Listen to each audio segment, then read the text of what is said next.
पिंपरी पूर्णा येथील सौशैला गजानन खापरे वय 40 वर्ष या महिलेचे शनिवारी दुपारी 5:30 वाजता आकस्मिक निधन झाल्याने शोककळा पसरली आहे. शिरसगाव येथे दुपारच्या सुमारास एका कार्यक्रमात त्या सहभागी होण्यासाठी गेल्या होत्या. तेथे जेवण घेतल्यानंतर त्या पिंपरी येथे परत आल्या आणि काही वेळ घरी आराम केला. काही वेळातच त्यांना अस्वस्थ वाटू लागल्याने त्यांना उपचारासाठी नेण्याचे प्रयत्न सुरू असतानाच त्यांची काही क्षणातच प्राणज्योत मावळली.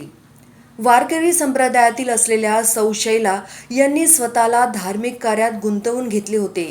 त्यांच्या पश्चात पती, 2 मुले असा बराच मोठा आप्त परिवार आहे. त्यांच्या पार्थिवावर पिंपरी येथे त्यांच्या आकस्मिक निधनाने वारकरी मंडळाने दुःख व्यक्त केले आहे. मयूर खापरे, जनमत लाईव्ह न्यूज, चांदूर बाजार.